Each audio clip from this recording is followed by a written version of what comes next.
તેમજ ધૂળેટીના પર્વને ધ્યાને લઈ Rajkot police commissioner Shri Brajeshkumar Jha sir દ્વારા એક જાહેરનામું બહાર પાડવામાં આવેલ છે। આ જાહેરનામામાં માનનીય સીપી સર દ્વારા જાહેર રસ્તાઓ ઉપર આવતા જતા રાહદારીઓને તેમજ વાહનોને રોકી એના ઉપર કલર ફેંકવા ઉપર, ફુગ્ગાઓ ફેંકવા ઉપર, એમને જબરદસ્તી હેરાન કરવા ઉપર પ્રતિબંધ મૂકવામાં આવેલ છે। આની સાથે સાથે જાહેર રસ્તાઓ ઉપર માણસોને રોકી ગોટ ઉઘરાવવા ઉપર પણ પ્રતિબંધ મૂકવામાં આવેલ છે।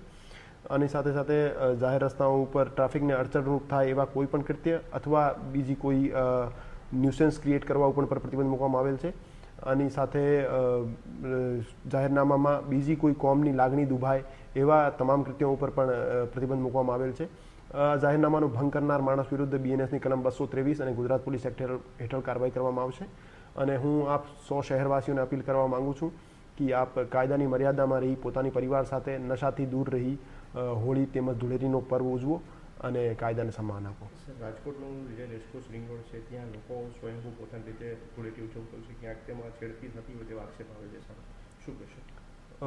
તમામ જાહેર જગ્યાઓ જ્યાં હોળી તેમજ ધૂળેટીનો પર્વ ઉજવવામાં આવે છે તે તમામ જગ્યાઓ ઉપર લોકલ પોલીસ સ્ટેશનનો કડક બંદોબસ્ત રાખવામાં આવશે। તેમજ રેસકોર્સ ઉપર અમારી સી ટીમની અને મહિલા પોલીસ સ્ટેશનની ટીમો સાદા કપડાઓમાં તેમજ યુનિફોર્મમાં તૈનાત રહેશે અને રોમિયોગીરી કરનાર અથવા છેડતી કરનાર માણસો વિરુદ્ધ કડકમાં કડક પગલાં લેશે। અને એવી કોઈ કમ્પ્લેન અમને મળશે કે જેમાં જાહેર રસ્તા ઉપર બહેન બેટીની કોઈ છેડતી કરે છે તો એને ગુનો દાખલ કરી અમે યોગ્ય કાર્યવાહી કરીશું।